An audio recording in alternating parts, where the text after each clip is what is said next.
Alright, hey, we're back. That last scene, that was taken a week ago, December 19th. Now it's a week after that, and now it's New Year's Eve.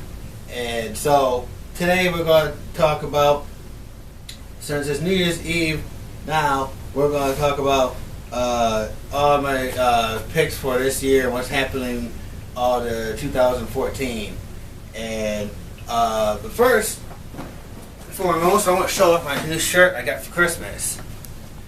You can zoom in on that. It says, it's Batman Robin, and it's Joker, and it says Photobomb.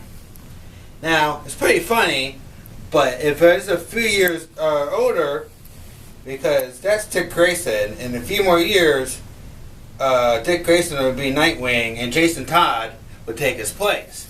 And this clown murdered Jason Todd in 1989. So, if they would have done this picture a few years older, but I think a little bit more funnier, and people who know comic books would get it.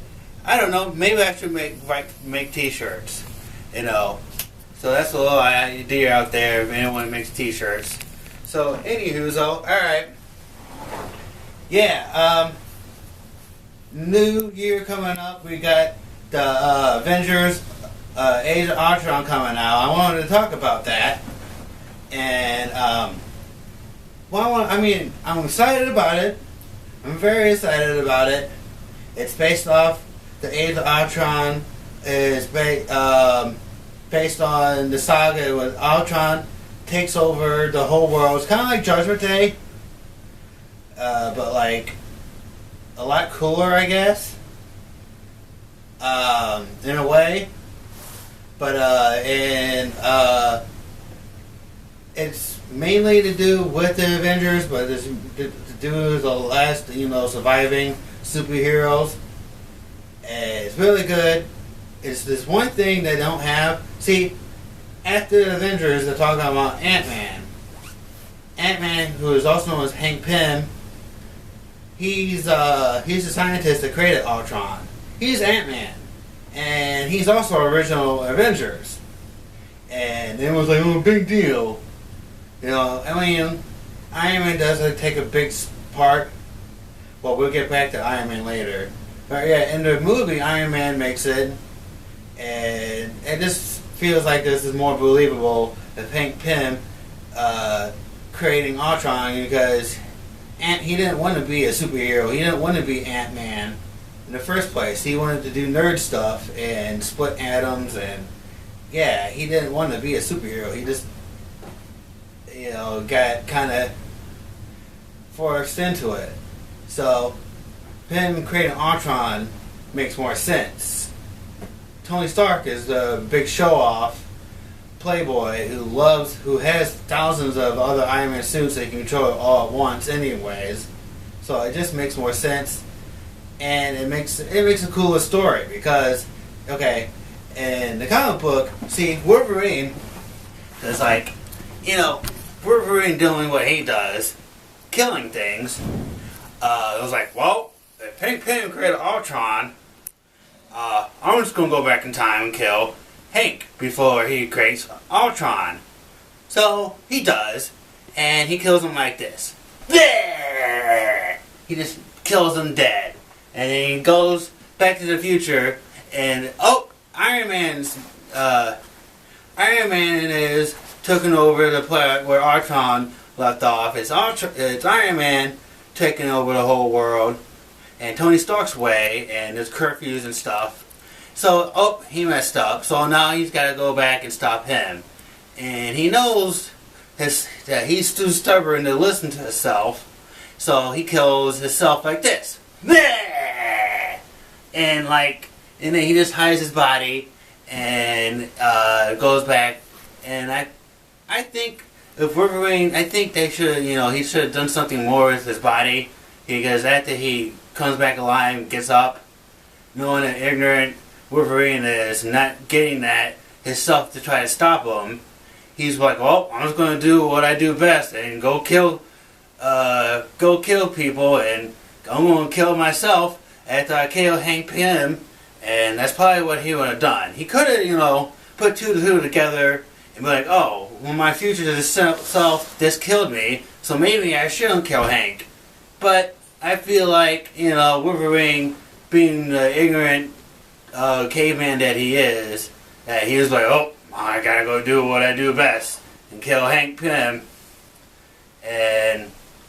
But that they played it out, and so yeah, Iron Man being the creator of Ultron, sure, yes, but it's because how it works with the timeline ripple. But also, Ultron created Vision, who takes place in the Age of Ultron, and they're supposed to show him. And I think it'll just be a lot cooler, the way that it should have been. And I just think Hollywood's being lazy. And so, I mean, a lot of people who are into comic books like me, like, that's not a big deal. And I feel like, it would be a lot cooler. It's not that, sometimes it is the little things that matter. And, but for most, I'm excited about the movie. I hear about other Avengers that might be in it. Like Spider-Man, he might be, not be in this one, but in the one after that, Infinity Wars, he'll be in that one. So, alright. We'll talk more about what other shows and stuff, but I got roll right along here. We got a lot to talk about. So 2014 is coming to end tonight at 12. So I want to go over big thing that happened in 2014. Wolverine dying.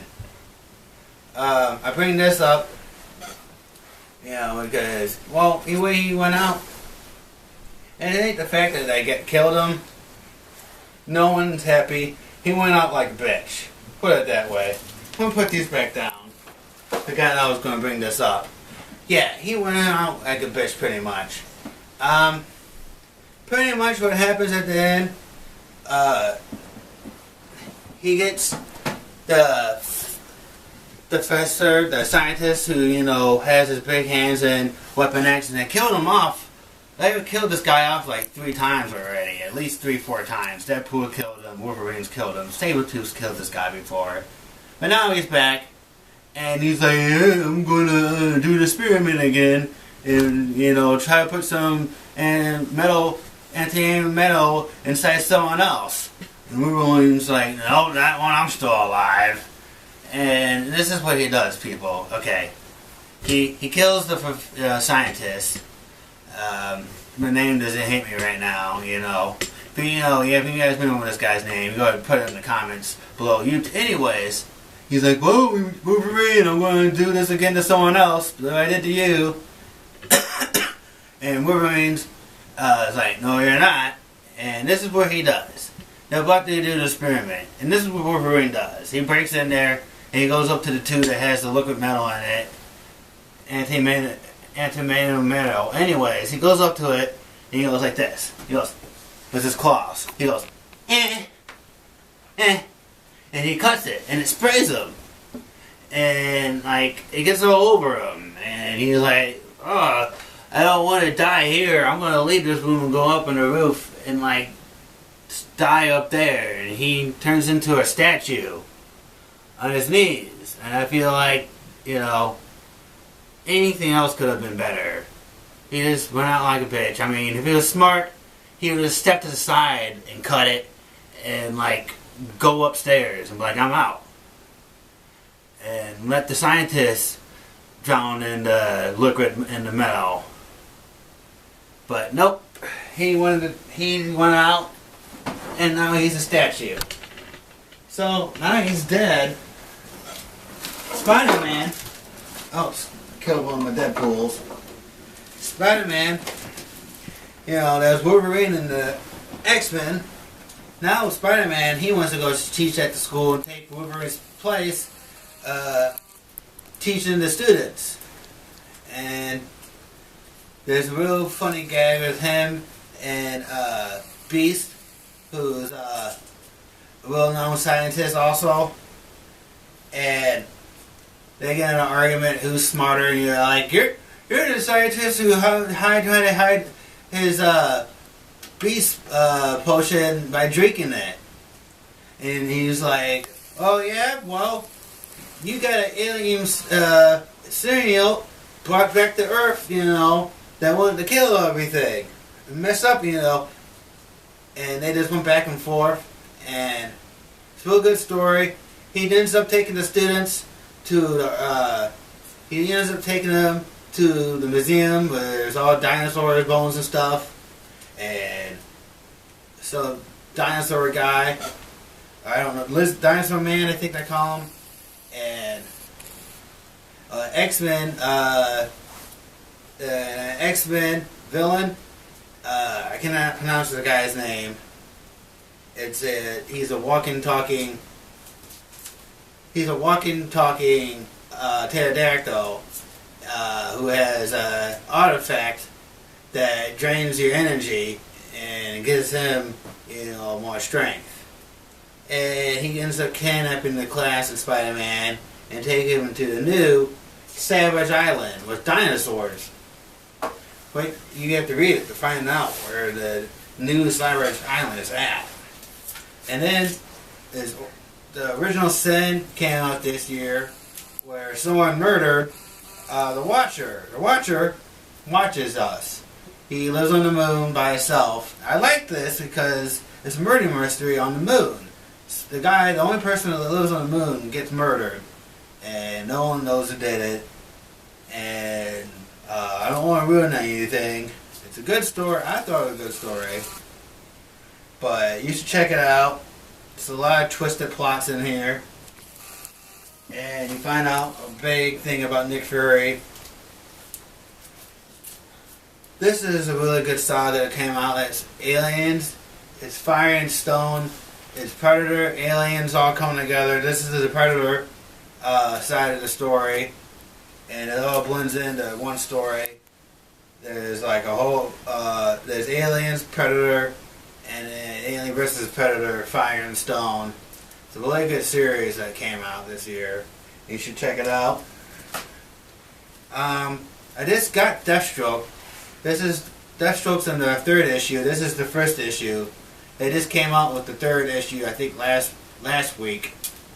I just read it last night. It has a twisted ending about a secret about Deathstroke that's supposed to be revealed in the next issue. It's really good. I would definitely recommend it. It's well written. Let's see. Now, Access came out. This is a story where the Avengers and X-Men step Red Skull. Red Skull, who has Fat X's brain. And something with taking him down cause everyone to go opposite of what they are. Like Tony Stark, he's more of a darker guy, and he drinks again. As you remember, in the 80s, Tony Stark, was an alcoholic, and then he got help. But now he's drinking, and he's been sober since. But now he's drinking again, and Deadpool's a monk. In this one, Deadpool takes on Apocalypse. That's a very different story, of itself. You have to read X-Force about their relationship. This is the new Apocalypse, the redirect that was trying to be good. Anyways, he punches. This is the whole monk thing going with Deadpool. Was in a few issues. He was pissing his wife off, because he was being all goody two shoes and stuff. And this is the beginning of his self going back to normal, because his head gets punched off at the end of this.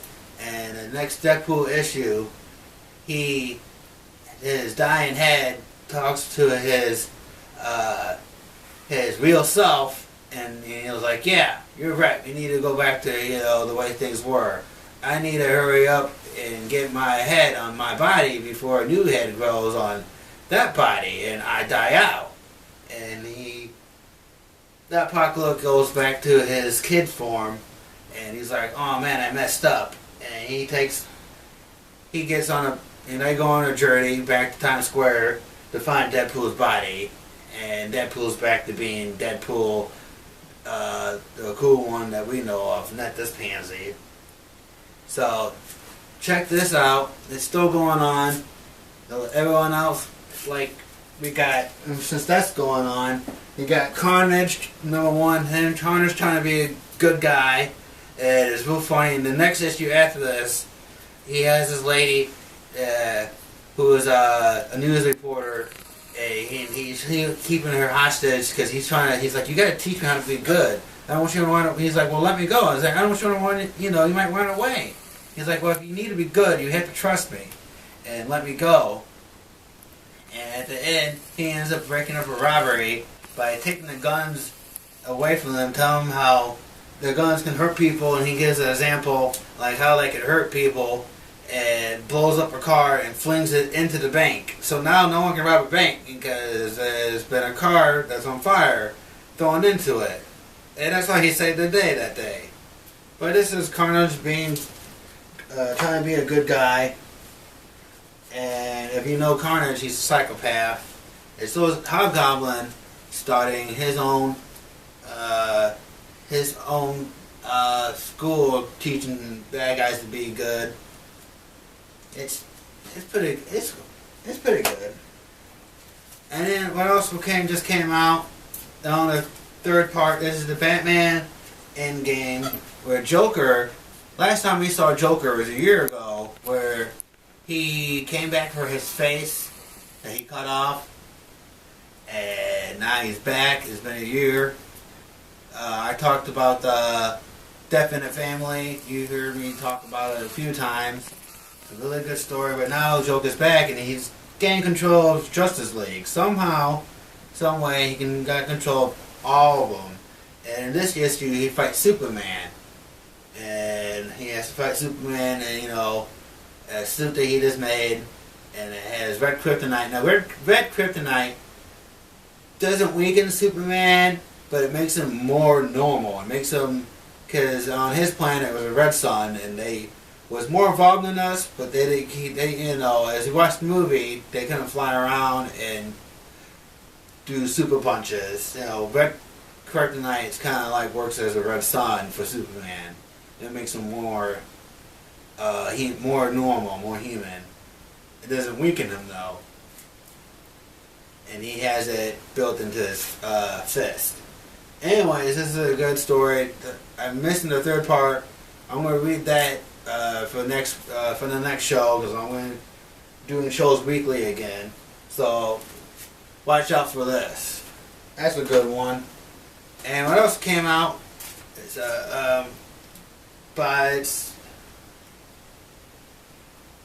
by Image. It's called Bitch Planet.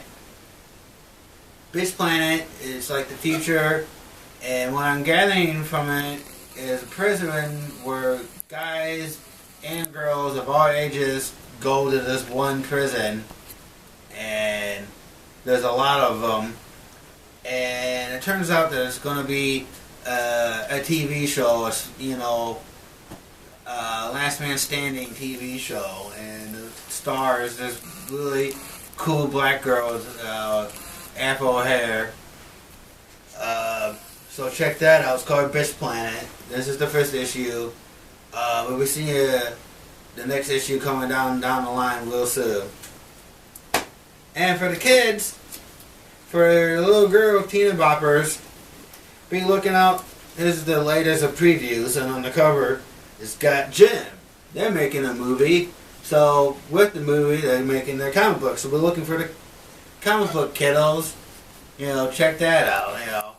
I got glitter all over my previews magazine. I thought, some stripper came in Newcastle Comics, but apparently that's just how it's been made. And that's a new touch. Fancy up my previews magazine. So, go check Jim out for the kids. So, alright. So next week we'll be talking about. There's nothing really on the shelves this week, so there's nothing worth mentioning. So there's a new Batman came out, but nothing else really not worth mentioning. So next week we will be looking at the first new comics of the new year. So alright, until next time, I'm Jason Kuhl. This is Kuhl's Comic Book Basement, and that's what's up.